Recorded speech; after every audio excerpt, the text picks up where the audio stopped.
Bismillahirrahmanirrahim. Assalamualaikum warahmatullahi wabarakatuh. Allahumma shalli wa sallim ala sayyidina Muhammadin wa barik fi hadzal yawm wa fi kulli yawm wa fi yawmil ma'mud sirran wa jahran fid dunya wal ukhra wa ala alihi wa sahbihi wa sallam amma ba'du.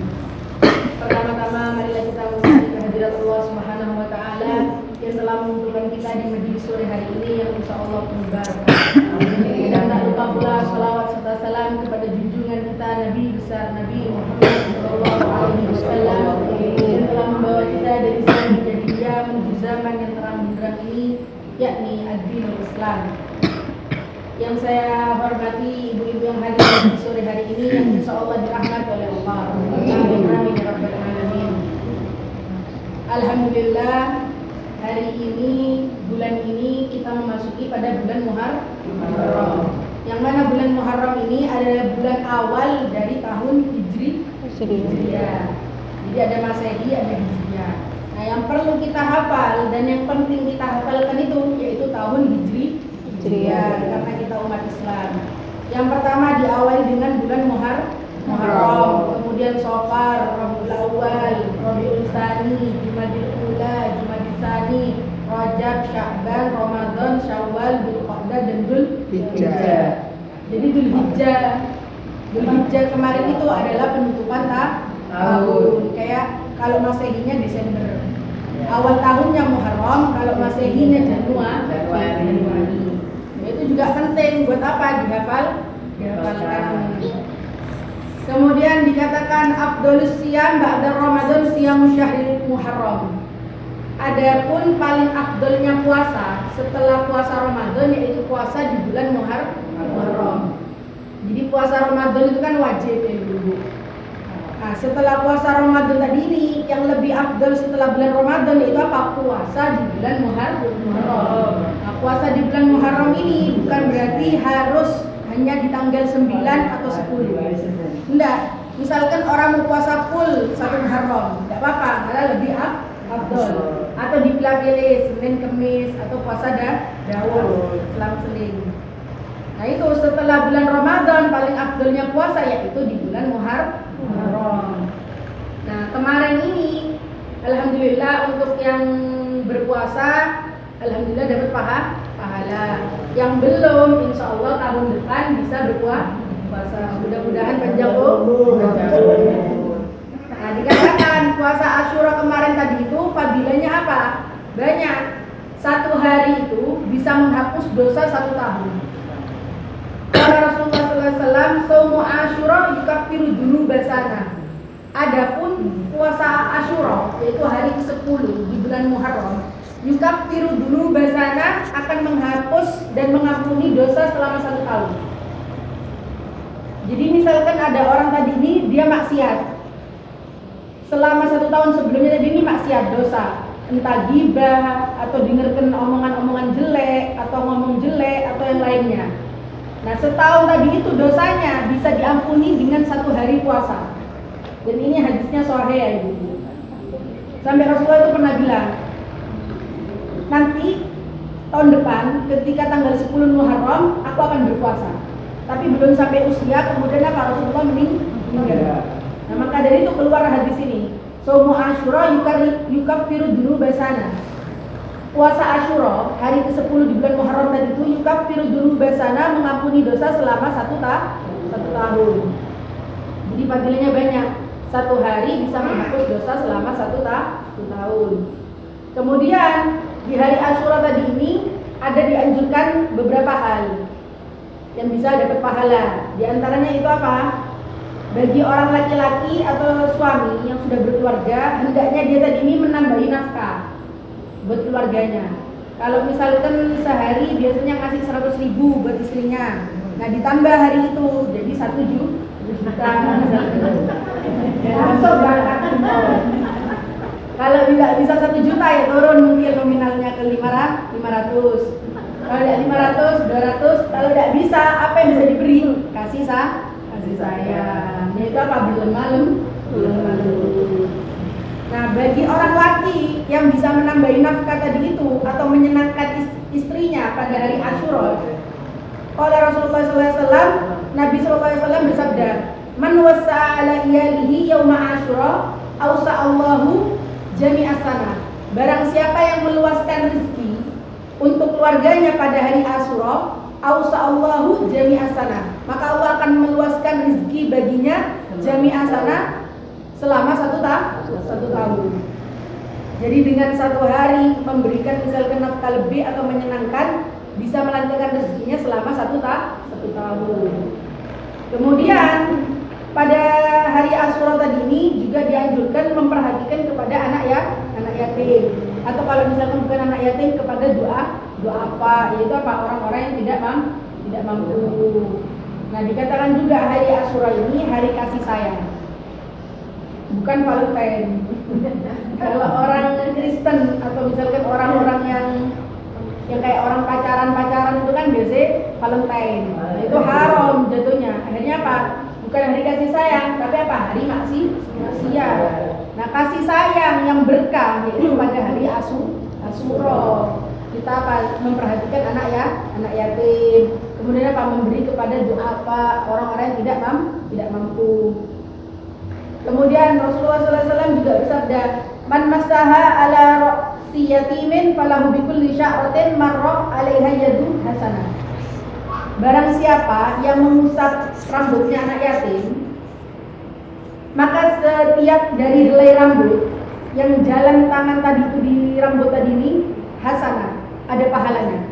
Jadi satu helai rambut ketika dia mengusap kepala anak yatim itu berdiri pahala.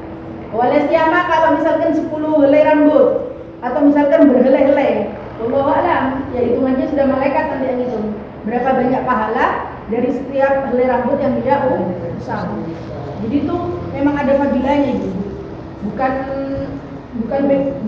cuma dianjurkan wes nih hari Asyura kapan dia mengusap kepala anak yatim, enggak, karena memang sudah anjurannya, ya ada hadisnya, yaitu setiap helai tadi itu bisa mendapatkan satu pahala. Kemudian ada ceritanya. Ada cerita tentang seorang pemabuk. Nah, orang pemabuk tadi ini, dia tadi ini mati. Ketika itu dia mati karena dia tadi ini pemabuk. Yang namanya warga-warga tadi itu tidak demo takziah, tidak ada yang mau nyolatin, sampai istrinya ya wes bawa ke musola wes, atau bawa ke masjid biar ada yang nyolati. Tidak mau ditolak. Enggak, kami tidak mau menerima jenazahnya orang maksiat atau jenazahnya pemabuk. Akhirnya kata istrinya Pak, oh ya sudah kalau gitu taruh sudah di tengah jalan, BE ada yang menyolati. Orang-orang bingung deh, apa sih, maksud jenazah ini ditaruh di tengah jalan. Akhirnya bukan langsung ditaruh, saya bingung warga tadi. Nah, saat itu juga kedatangan wali Allah, yang mana wali Allah tadi ini keluar di gunung menyendiri, beribadah pada Allah di gunung. Ya bukan di atas gunung ya Ibu. Mungkin ada rumah atau pemukiman di sana, dia keluar beribadah pada Allah.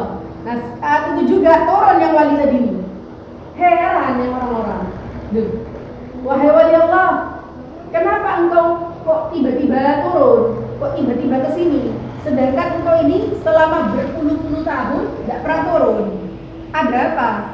Akhirnya kata wali Allah tadi ini, iya, ketika aku halwat kepada Allah, aku bermimpi. Di mimpiku itu aku disuruh turun untuk mensolati jenazahnya wali Allah. Katanya penduduk-penduduk, oh tidak ada. Sekarang tidak ada yang meninggal seorang kekasih Allah hari ini. Adanya cuma seorang pemabuk yang ahli maksiat. Akhirnya katanya wali tadi itu, oh mungkin itu yang wali Allah. Antarkan aku ke rumahnya. Akhirnya diantarkan sama warga tadi itu. Yang aslinya satu pun tidak ada yang mau noleh ke mayit tadi ini. Berbondong-bondong mereka tadi ini datang karena kehadiran satu wali ke rumah tadi itu. Sampai di rumahnya, Dodo yang nama wali tadi ini ketemu sama istrinya.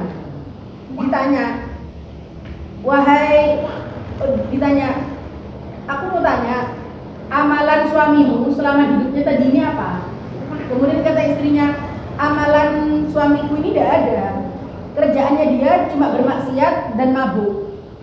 Akhirnya katanya wali tadi ini, bukan. Aku bukan tanya tentang kejelekannya dia. Yang aku tanya, amal baik apa yang suamimu pernah lakukan selama hidupnya? Ada kata istrinya, oh ada dua hal. Ada dua hal yang suamiku tadi ini tidak pernah meninggalkannya. Yaitu yang pertama, dia tidak pernah meninggalkan sholat 5 waktu seumur hidupnya. Jadi kalau dia mau mabuk tadi itu ada waktunya. Setelah Isya. Setelah Isya dia bakal mabuk dengan minuman-minumannya sampai nanti jam 2 dia bakal bangun. Bangun di jam 2 tadi itu suamiku akan sholat tahajud, bermunajat kepada Allah dengan segala rintian doanya. Yaitu salah satu doa yang pernah aku dengar dari suamiku, ya Allah, ampuni aku karena diriku ini lemah akan menahan nafsu untuk tidak bermaksiat kepadamu. Duduk. Ya Allah, diri ini lemah karena diri ini terus-terusan bermaksiat kepadamu. Jadi suamiku tadi ini terus-terusan mengakui kelemahan dirinya karena tidak bisa menahan nafsu untuk tidak bermaksiat. Itu ia lakukan dari tahajud jam 2 sampai subuh adzan. Tidak berhenti nangis. Alasan suamiku dia mabuk setelah Isya tadi itu karena kalau dia mabuk habis zuhur dia takut tidak sholat asar. Kalau dia mabuk habis asar dia takut tidak sholat maghrib dan seterusnya. Makanya dia memilih mabuk habis Isya. Kemudian hal yang kedua yang selalu suamiku kerjakan yaitu ia selalu memperhatikan anak-anak yatim. Duduk nak, gak boleh nak, duduk, nanti aja mainnya. Ia selalu memperhatikan anak-anak yatim. Suamiku tadi ini kerjanya cuma pas-pasan. Tapi dia tidak bakal makan sebelum anak yatim tadi ini kenyang. Dan dia tidak bakal beli baju baru sebelum anak yatim tadi ini punya baju baru. Jadi suamiku tadi ini lebih mengutamakan anak yatim daripada dirinya. Kalau dia punya uang dari hasil kerjanya, dia bakal sisihkan sedikit, lalu dia keluar rumah dan mencari anak yatim. Kalau dia nemu ada anak yatim yang tidak punya orang tua atau keluarga, maka akan dia adopsi. Jadi suamiku tadi ini lebih memperhatikan anak yatim daripada dirinya. Akhirnya kata wali tadi itu apa? Oh, pantesan saya sudah baluat bertahun-tahun, berpuluh tahun disuruh turun untuk mensolati wali Allah, ternyata dia benar-benar wali Allah. Jadi faedahnya dari cerita tadi ini, kita tadi tidak bisa sombong akan ibadah kita. Jadi jangan pernah sampai merasa sudah menjadi seorang ahli ibadah, tapi tetap selalu merasa rendah diri di hadapan Allah. Kemudian faedahnya di sini tadi itu apa? Yaitu dia memperhatikan kepada anak yatim.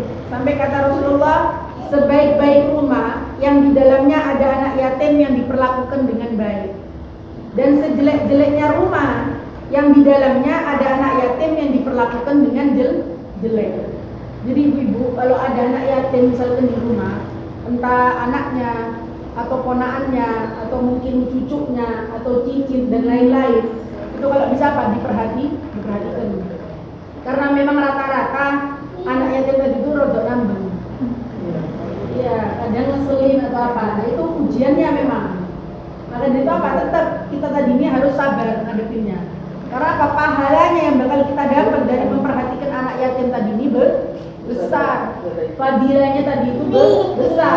Bahkan yang orang pemabuk tadi itu gara-gara dia memperhatikan anak yatim dan sholat 5 waktunya bisa menjadi wali Allah. Kalau sudah wali Allah ibu-ibu, apakah masuk neraka? Ya enggak. Sudah pasti jaminannya surga. Kemudian kalau misalkan ini juga ada orang minta-minta, biasanya kan ada orang kadang datang minta-minta tadi itu sampai di depan pintu rumah. Moro-moro wes datang, kadang buka pintu titik, moro dengan minta apa gitu. Nah itu tidak boleh kalau misalnya kita bilang tidak ada. Yes, tidak ada. Itu tidak boleh. Dikatakan tidak boleh sampai ada orang minta-minta tadi itu ketika dia sudah sampai di depan pintu rumah, kemudian kita mengusirnya pergi atau membiarkannya pergi tanpa membawa apapun dari rumah kita. Jadi kasihkan apa yang kita punya, harta sedikit, misalkan roti atau apa kayak gitu tuh dikasih. Setidaknya apa? Orang yang minta-minta tadi ini pulang ke rumahnya atau pergi dari rumah kita bawa sesuatu. Ngamen gitu lah. Ya ngamen kode kayak apa? Orang minta. Nah, itu juga kasih semampunya kita. Misalkan atau uang receh ada 500-an berapa, enggak apa-apa kasih. Sepunyanya kita, enggak dipaksa. Ada orang minta tadi tuh maksa 100.000, 200, seket kalau ada, enggak ada. Pasti cuma apa? Cuma minta. Yang mau ngasih terserah, yang memberi. Nah, sampai ada ceritanya itu. Ada ceritanya orang tadi ini kaya. Rumahnya tadi ini mewah. Kendaraannya bagus. Ada mungkin punya 5 kendaraan. Dikasih istri cantik. Wes komplit. Seneng nemen. Nah, suatu saat yang namanya suami istri tadi ini mau makan. Di meja makan tadi itu lauknya dari yang darat, laut sampai ke udara semua ada. Udara burung, misalkan burung. Nah itu semua ada. Sayur-sayuran apa mau nyari semua ada di meja tadi. Duduk mau makan, suara bel bunyi di pintu rumahnya. Bunyi datang yang suami tadi ini. Nah suami tadi ini memang rodok kejem, rodok jahat. Datang ke depan pintu. Siapa? Mau ngapain di sini? Saya minta, saya lapar, tolong kasihkan saya makanan. Katanya suami tadi, hei gembel, jangan di sini. Kamu ini, ketika saya lihat mukamu tadi ini mengganggu selera makanku. Sana kamu pergi. Diusir. Yang namanya pengemis tadi ini langsung pergi sudah. Pergi namanya seperti itu kan ya ibu, pasti hatinya tadinya longsor. Akhirnya pergi yang pengemis tadi itu, tidak lama dari situ perusahaan yang dia punya tadi ini keuangan ekonominya menurun. Akhirnya bangkrut. Dari bangkrut kemudian apa terjadi kayak PHK, akhirnya utang-utang sana sini. Cara melunasinya jual semua asetnya. Mobil-mobil, iya, mobil-mobil, rumahnya semua tadi itu dijual. Akhirnya apa? Gara-gara dia tidak punya harta, cekcok sama istrinya. Cekcok tengkar terus cerai. Sendiri akhirnya. Setelah dia sendiri bingung mencari kerjaan, minta tolong sama saudara-saudaranya. Ayo tolong aku, bantu aku mau ini. Kata saudaranya, jangan di sini. Ditolak. Ke teman-teman bisnisnya yang lama semua nolak. Tidak ada yang mau bantu. Sampai akhirnya apa? Dia jadi gembel. Setelah dia jadi gembel, tidak lama dia tadi ini suatu ketika diri ngerasa lapar. Akhirnya apa? Dia pergi ke rumahnya orang kaya. Di bel rumahnya orang kaya tadi itu ketepaan yang orang kaya tadi ini di dalam rumahnya lagi mau makan sama istrinya. Datang akhirnya yang suami tadi ini baik memang ibu. Suami yang didatangi ini tepat rumahnya suami yang baik. Keluar yang suami tadi ini, oh ya ada apa? Saya lapar, tolong kasih saya makan. Akhirnya kata suami, oh iya sebentar. Pergi balik yang suami tadi ini ke istrinya. Wahai istriku, sudah ya, biarkan pengemis tadi itu dia makan. Kan kita bisa beli nanti. Atau mungkin kamu bisa masak lagi. Kata istrinya, oh iya, sudah panggil itu pengemis, suruh dia makan. Biar kita nanti saja. Akhirnya istrinya keluar menemui pengemis tadi ini. Keluar, kaget langsung baca istighfar. Astagfirullah. Kaget yang suaminya datang akhirnya. Kenapa? Ini orang yang minta ini dia adalah mantan suamiku. Akhirnya katanya suaminya tadi, oh rumahmu dulu di daerah sini ya? Iya. Warna ini ya? Iya. Dulu aku pernah minta datang ke rumahmu, tapi diusir oleh suamimu. Jadi ibu ceritanya sama Allah apa? Dibalik. Yang pengemis tadi ditolak sama Allah dikasih rumah megah, mobil mewah, sama istrinya pun diberikan ke pengemis yang dia tolak. Jadi dibalik. Nah itu bahayanya apa? Mengusir orang yang minta ketika sudah sampai di depan pintu. Tidak boleh. Jadi apa? Harus dikasih entah roti atau uang berapa, tidak masalah. Yang penting apa? Seikhlasnya kita memberi. Itu fadilahnya tadi itu, bahaya jadinya. Kalau orang mengusir orang yang minta, karena apa ibu? Harta yang banyak kalau tidak seimbang dengan sedekahnya itu bisa menjadi mudarat. Maksudnya apa? Berbahaya. Jadi harus seimbang. Dia hartanya misalkan banyak, tapi apa? Pemberiannya juga ya lumayan, bukan berarti harta sekian baru sekian, enggak. Tapi apa? Setidaknya seimbang antara harta dan juga sedekahnya. Biar apa? Biar rezeki tadi ini menjadi barokah. Kalau barokah, insya Allah bermanfaat dan insya Allah apa bisa mengantarkannya tadi ini kepada surga. Sekian dari saya, semoga bermanfaat. Undur maqala walatan dur manqala. Lihatlah pada apa yang saya sampaikan dan jangan lihat pada siapa saya berbicara. Assalamualaikum warahmatullahi wabarakatuh. Waalaikumsalam.